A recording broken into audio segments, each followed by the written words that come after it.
Goeiemiddag vriende. Ek dink jy sal met my saamstem as ons soos Dawid van ouds kan sê, dit was goed toe hulle vir my gesê het, kom ons gaan na die huis van die Here.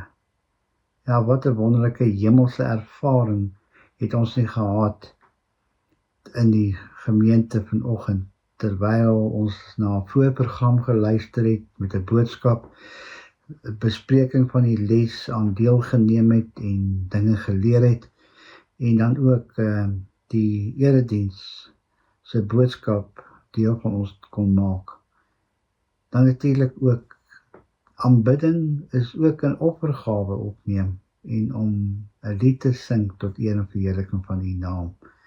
En nou is ons besig om die Sabbature besig om uit te loop. 'n Nuwe onverwagte, onbekende week wag voor ons. En nou gaan ons 'n paar gedagtes met mekaar deel, wat ons ook kan moed gee vir die pad hierdie week. Kom ons buig ons hoofde. Here Jesus, baie dankie vir die voorreg wat ons het, om hier tydens Sabbatsluiting ons oë hemelwaarts te keer. Spreek tot ons, Here, laat U in ons harte kom woon, dat geen mens skeiding maak tussen ons en U nie. O Heilige Gees, kom raak ons harte aan, in Jesus naam. Amen. Daar's 'n rolprent in 2022 uitgevaardig met die naam van Minnig. Dit was oor gebeure net voor die Tweede Wêreldoorlog, van twee vriende, Hugh Leggett en Paul van Hartmann. Leggett was 'n Engelsman en van Hartmann 'n Duitser, wat mekaar in Oxford Universiteit ontmoet het en boesemvriende geword het, en uiteindelik aan die teenoorgestelde kante van die wêreldoorlog in spanning beland het. Terwyl die krisis van die Tweede Wêreldoorlog aangekom het hulle die twee maats aan die hoop vasgehou dat die ergste kan voorkom word, die oorlog kan voorkom word. Leggett het gewerk in die kantoor van die eerste minister Neville Chamberlain, wat probeer het om Adolf Hitler te paai en met hom te onderhandel. Adolf Hitler wou 'n stuk van Tsjechoslowakye, die noordelike en die oostelike gedeelte, in die hande kry, wat Sudetenland gewees het, dit was dit genoem, want dit was Duitsers wat daar gewoon het, en hy wou graag dit deel van Duitsland gemaak het. Intussen tyd, terwyl hulle voorberei vir die onderhandelings tussen Chamberlain en Hitler, het von Hartmann ontdek in 'n plan waar Hitler breedvoerig uitgewys het hoe hy Europa wil verower. En hy het dit na Leggett gestuur, geheimsinnig, en Leggett het dit voorgelees aan Chamberlain. Chamberlain het daarna geluister en, ag nee, dis fopnies. Dis nonsens. Hitler sal dit nie doen nie. Na die oorlog bevestig die Hosband Memorandum dokument dat hierdie planne werklik was. Wat die geskiedenis kon verander, is nie betyds ernstig opgeneem nie. Chamberlain het die dokument nie ernstig opgeneem nie, en die Tweede Wêreldoorlog het uitgebreek omdat hulle 'n dokument gedink het, dit is 'n fopnies.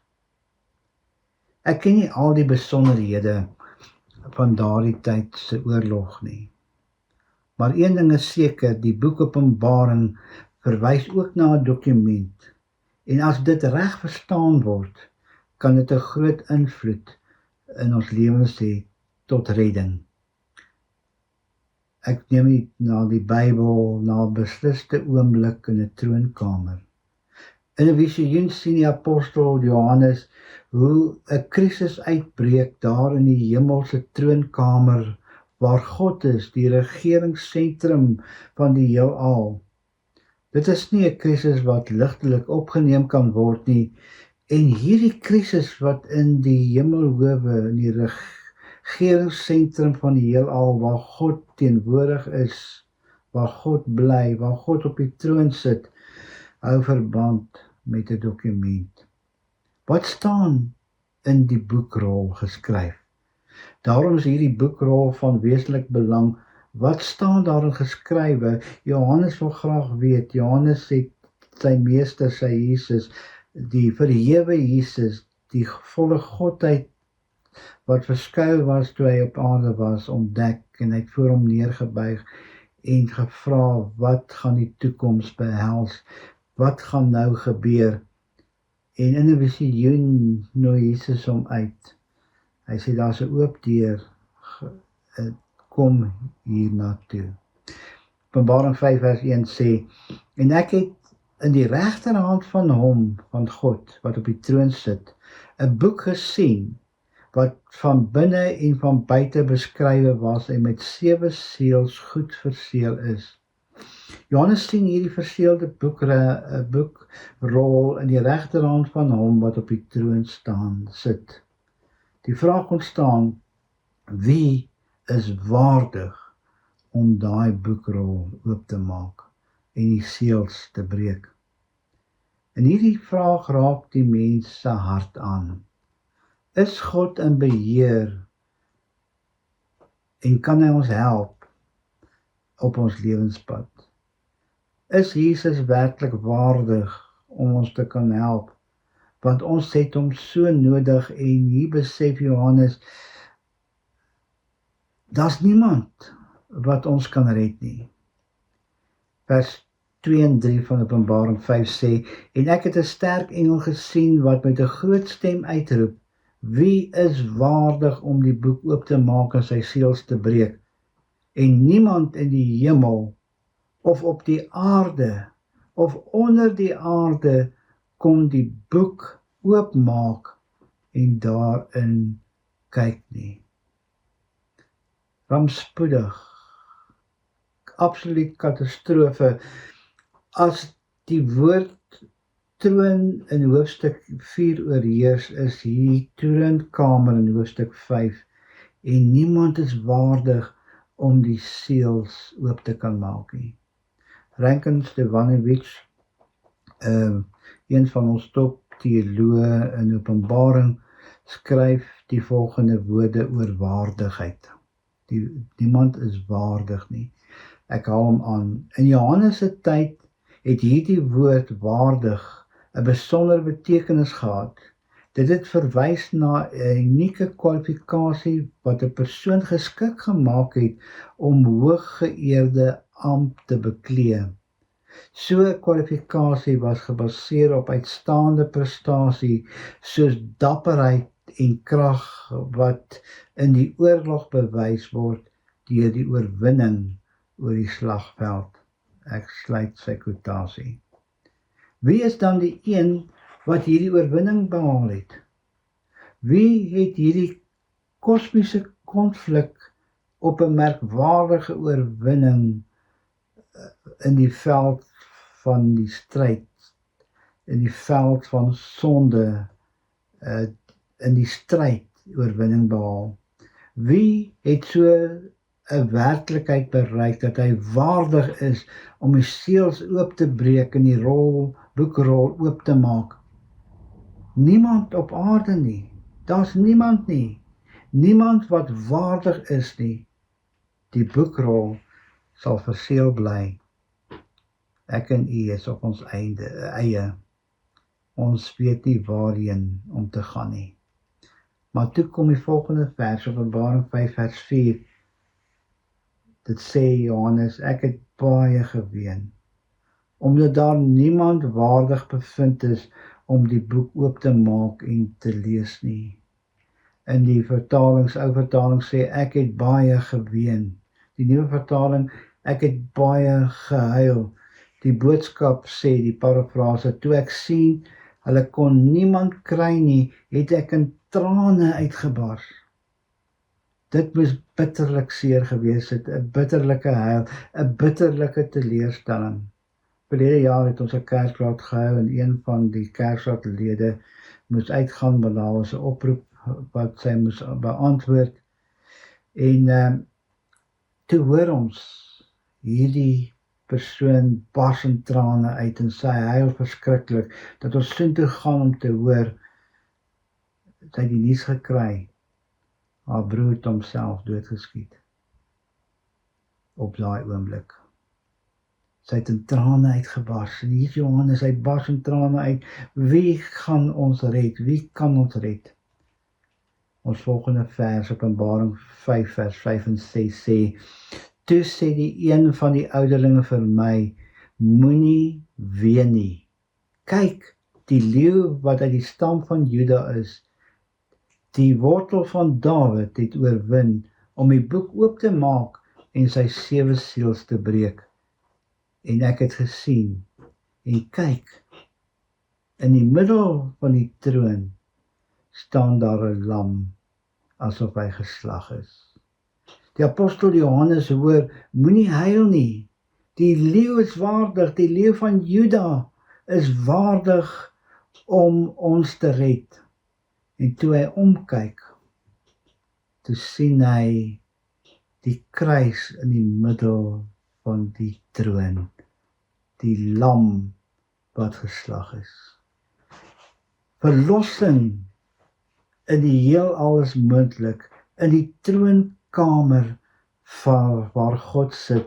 In die beheersentrum van die heelal is daar 'n man wat in 'n kruis gehang het, wat waardig genoeg is om vir ons te sterf en vir ons die ewige lewe te gee, wat waardig is om die oorwinning op die slagveld van sonde te oorwin. En wie was hy? Die leeu van Juda, wat vir ons kom sterf het as 'n lam. Die metode wat Christus gebruik is om vir ons te help in ons lewenspad. Ons hoor dat die leeu oorwin, maar wanneer ons swaar kry en lyding kom, vra ons, waar is die leeu? En as ons omdraai, dan sien ons die lam wat vir ons geslag het, wat saam met ons gelei het, wat ons pyn op hom geneem het, wat ons seer op hom geneem het, en vir ons die tweede dood kom sterwe het. En wanneer ek in 'n krisisse is daar 'n lam wat weet hoe waardeur ons gaan. Wanneer ons seer kry in 'n krisis, is daar iemand wat so seer gekry het, dat hy aan 'n kruis gehang het. Hy is waardig, en daarom is hy in die middel van die heelal se troon, waar hy wys, die leeu van Juda is die lam wat vir ons gesterf het. Ten slotte wil ek net vir u 'n verhaal vertel van 'n man en 'n seun wat baie lief was vir skilderye.